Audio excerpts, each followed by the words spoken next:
Il y a de cela une semaine, les médias du monde entier se sont embrasés avec des images choquantes d'une guerre en cours entre la Palestine et l'État d'Israël. Vous vous demandez sûrement ce qui a pu déclencher un conflit aussi intense entre ces deux nations. Ne cherchez pas plus loin, car vous êtes au bon endroit.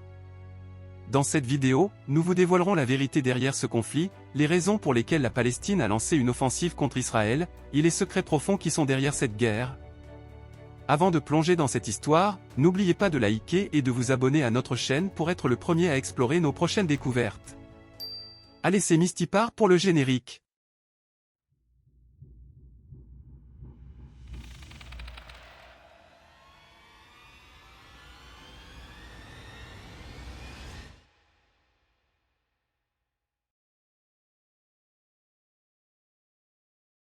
Il y a de cela un siècle, naissait un conflit régional qui allait rapidement devenir l'un des plus complexes et controversés au monde, le conflit israélo-palestinien. Il oppose deux peuples très différents revendiquant le même territoire. Pour comprendre ses raisons et ses enjeux, examinons l'histoire de ce conflit. À la fin du XIXe siècle, à cette époque il n'y avait pas d'Israël, mais il existait la Palestine, une province de l'Empire ottoman. La population résidant en Palestine était principalement arabe, composée d'environ 80% de musulmans, 10% de chrétiens et 10% de juifs. Cependant, en raison de la situation tendue en Europe, en particulier en Allemagne avec l'arrivée au pouvoir du parti nazi antisémite, persécutant les juifs, l'immigration juive vers la Palestine augmente considérablement. Vous vous demandez sûrement pourquoi les juifs vont en Palestine et pas ailleurs? Eh bien, la Palestine était un territoire très symbolique pour les juifs, car selon la tradition juive, c'était la terre promise par Dieu à Abraham, le père du judaïsme et de ses descendants. C'est à ce moment que le mouvement sioniste a commencé à prendre forme. Concrètement, le sionisme est un mouvement politique visant à donner aux Juifs un territoire national dans la région où se trouvait la Palestine. Si nous avançons dans l'histoire, nous arrivons à 1914, en cette année, les Britanniques cherchent de nouveaux alliés et promettent un foyer national juif en Palestine en échange du soutien du mouvement sioniste. En parallèle, les Britanniques encouragent la rébellion arabe contre l'Empire ottoman et promettent l'indépendance aux Arabes sur les territoires libérés. À la fin de la guerre, l'Empire ottoman est vaincu, et ses terres sont partagées par les puissances européennes. Les Britanniques accordent davantage d'indépendance aux Arabes en Irak et en Transjordanie. Ils projettent de créer un foyer national juif dans la partie restante de la Palestine même si la population juive y est minoritaire. En 1918, la Première Guerre mondiale a pris fin, l'Empire ottoman s'est effondré, et 2 ans plus tard, environ 180 000 Juifs se sont installés en Palestine entre 1929 et 1939. À ce moment-là, de nombreux Arabes musulmans, chrétiens et Juifs vivaient dans la région. En septembre 1939, l'Allemagne envahit la Pologne, déclenchant la Seconde Guerre mondiale. En 5 ans, le conflit fait plus de 60 millions de morts, dont près de 6 millions de Juifs victimes de la Shoah. Après la guerre, l'immigration juive vers la Palestine s'intensifie, augmentant les tensions avec les Arabes. Face à la situation, les Britanniques fuirent de la région.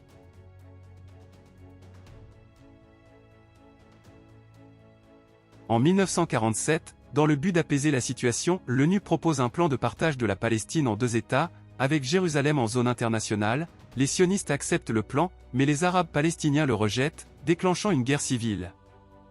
La Ligue arabe forme une armée de libération composée de milliers de volontaires pour combattre les sionistes. De leur côté, les Juifs organisent leur défense, forment des unités militaires locales et cherchent à récupérer des stocks militaires de la Seconde Guerre mondiale. À l'époque, environ 1,3 million d'Arabes et 600 000 Juifs vivaient en Palestine. Le plan attribuait 55% du territoire à Israël, malgré une population juive moins nombreuse que celle des Palestiniens. Cela a généré un sentiment profond d'injustice chez les Palestiniens, car ils estimaient que leurs terres leur étaient volées.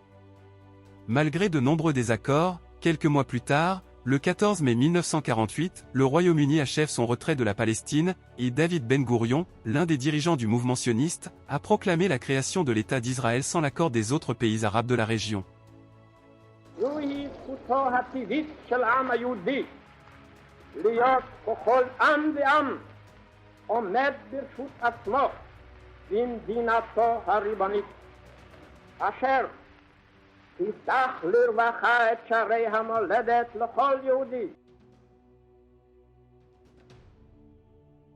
Au lendemain de la création de l'État d'Israël en 1948, l'Égypte, la Jordanie, l'Irak, le Liban, ainsi que la Syrie ont déclaré la guerre à Israël, car ils n'approuvaient tout simplement pas la création de cet État.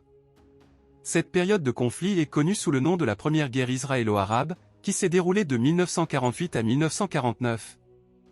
L'objectif de ces pays était de reprendre le contrôle des territoires attribués à Israël afin de créer un État palestinien. Après un an de combat, Israël a remporté la guerre, annexant la moitié ouest de Jérusalem, qui était censée être sous contrôle international, ainsi que la majeure partie des territoires attribués aux Palestiniens par l'ONU en 1948. En conséquence, ces conflits ont entraîné de nombreux déplacements de population, notamment l'exode de plus de 700 000 Arabes des territoires israéliens vers la Jordanie, la Syrie et le Liban, la fuite des communautés juives des pays arabes vers Israël et en Europe, et l'installation de nombreux juifs européens en Israël. Cependant, cette première guerre n'était que le début du conflit israélo-arabe.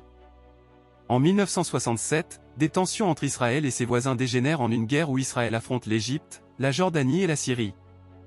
En 6 jours, Israël étend son territoire en capturant la bande de Gaza, le Sinaï égyptien, le plateau du Golan syrien et la Cisjordanie. Malgré sa courte durée, cette guerre a entraîné un bilan humain considérable, avec environ 750 morts du côté israélien et plus de 20 000 morts du côté des pays arabes. Des colons israéliens commencent alors à s'installer sur les territoires palestiniens. L'ONU condamne l'occupation israélienne avec la résolution 242, mais cela n'arrête pas Israël. 6 ans plus tard, l'Égypte et la Syrie lancent une attaque surprise pour tenter de récupérer leurs terres avec une perte de plus de 2500 morts à 7500 morts du côté israélien, obligeant Israël à céder du terrain. Une trêve est suivie d'une hausse des prix du pétrole et d'un premier choc pétrolier déclenché par les pays arabes en réponse au soutien occidental à Israël. Israël conserve le contrôle des territoires palestiniens, où la colonisation s'intensifie, notamment à Jérusalem-Est.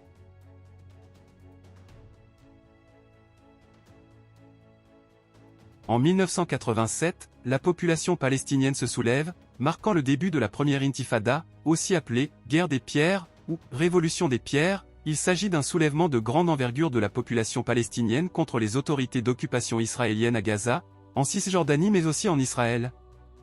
Le Hamas, un mouvement islamiste palestinien, émerge de cette intifada pour combattre Israël. En 1988, l'Organisation de libération de la Palestine proclame l'indépendance de l'État de Palestine, avec Jérusalem pour capitale. La Palestine est progressivement reconnue par 136 États.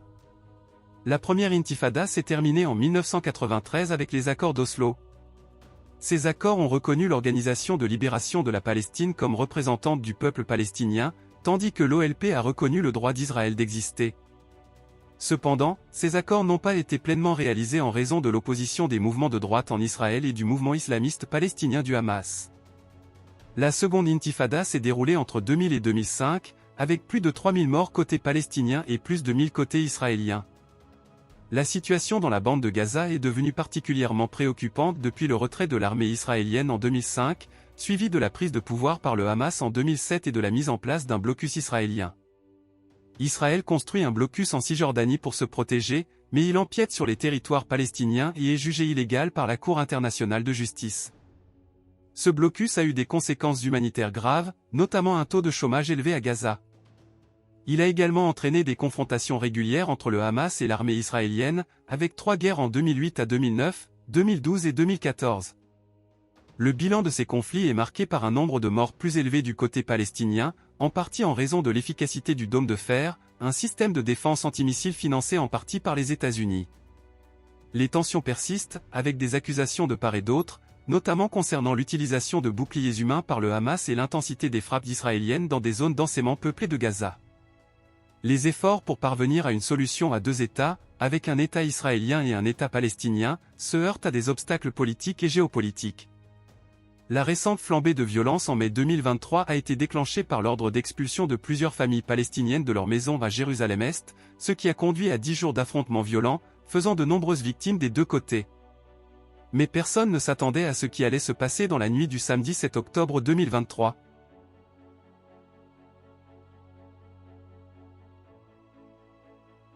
Le mouvement palestinien du Hamas a lancé une attaque contre Israël, provoquant plus de 700 décès, en grande majorité parmi les civils. En représailles, Israël a initié une vaste opération militaire contre la bande de Gaza, un territoire palestinien. L'armée israélienne a mené plus de 500 frappes de missiles, entraînant au moins 560 morts côté palestinien, dont de nombreux civils. Comment en est-on arrivé là ? C'est le sujet principal de l'actualité ces jours-ci. Pour comprendre la situation, il est important de noter que le Hamas est un mouvement palestinien, dont la branche armée est considérée comme soi-disant une organisation terroriste par l'Union européenne et les États-Unis. Or, si vous avez bien suivi le début de cette vidéo, vous saurez que c'est complètement faux. C'est plutôt un groupe de Palestiniens qui veulent reprendre leur territoire occupé par Israël. Le Hamas contrôle la bande de Gaza, un territoire palestinien où vivent 2,3 millions de personnes dans des conditions de grande pauvreté. À cause d'un blocus imposé par Israël depuis 2007, dont l'ONU a interdit et qualifié cela de crime contre l'humanité. Mais Israël a continué jusqu'à aujourd'hui et sans aucune sanction. Le Hamas accuse Israël d'opprimer le peuple palestinien et de violer les droits humains à Gaza. Cependant, le Hamas est lui-même accusé de nombreuses violations des droits humains, notamment des enlèvements, des exécutions et de la torture. Il faut également noter que le Hamas et les autorités palestiniennes ne sont pas d'accord sur la manière dont procède le Hamas pour répondre aux nombreux crimes commis par Israël face aux Palestiniens. Ce week-end, le Hamas a lancé une attaque, tirant plus de 5000 roquettes sur Israël. Ils ont également utilisé des explosifs et des bulldozers pour franchir la barrière entre la bande de Gaza et Israël, ciblant un festival de musique à proximité de la frontière. Ils ont attaqué des civils, provoquant la mort de plus de 250 personnes, principalement de jeunes Israéliens et étrangers. Le Hamas a également pris en otage au moins 150 personnes, dont des femmes, des personnes âgées et des enfants. En réponse à ces attaques, l'armée israélienne a mené des frappes aériennes et des tirs d'artillerie à travers la bande de Gaza, causant la mort d'au moins 560 personnes, dont 78 enfants, et blessant 2900 autres. De plus, le ministre israélien a interdit tout approvisionnement en gaz, en électricité, en eau et en médicaments sur le sol palestinien, ce qui est un crime contre l'humanité. Il est en effet important de noter le rôle de l'Iran dans cette situation. L'Iran étant un voisin de la région, il a financé et soutenu le Hamas depuis de nombreuses années. Selon une enquête du Wall Street Journal, l'Iran est soupçonné d'avoir contribué aux attaques du Hamas contre Israël.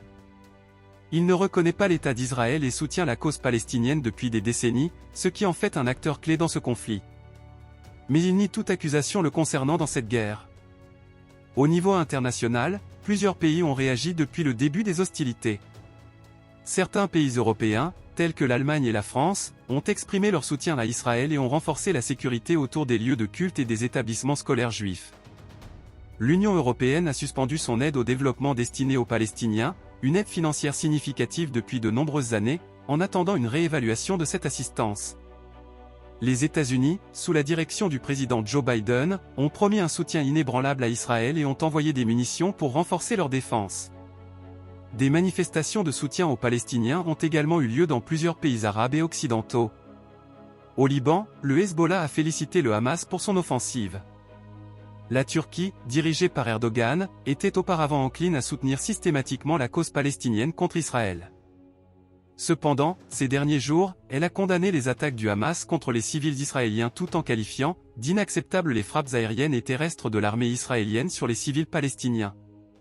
Ankara propose désormais son aide pour faciliter l'échange de prisonniers et l'acheminement de l'aide humanitaire à Gaza. L'Égypte se présente également comme un médiateur potentiel, ayant historiquement joué un rôle d'intermédiaire entre Israël, qu'elle reconnaît depuis 1979, et les Palestiniens. Selon une source des services de renseignement égyptiens citée par l'agence AP, le Caire aurait prévenu Israël de l'imminence d'une attaque du Hamas. Les frappes continuent de se poursuivre en Israël et à Gaza. Le blocus israélien sur Gaza limite également l'approvisionnement essentiel et des soins nécessaires aux civils blessés. En tout cas, Israël a été condamné pour crime de guerre, à cause de ces attaques visant principalement les civils palestiniens de la bande de Gaza. Nous attendons ce qui se passera dans les jours à venir. Ce sera tout pour cette fois, n'oubliez pas de vous abonner dès maintenant, activer la cloche de notification et laisser un pouce bleu pour nous soutenir. Et surtout dites-nous dans les commentaires ce que vous en pensez de cette situation entre Israël et la Palestine. Nous vous donnons rendez-vous très bientôt pour une nouvelle vidéo passionnante. Philistia.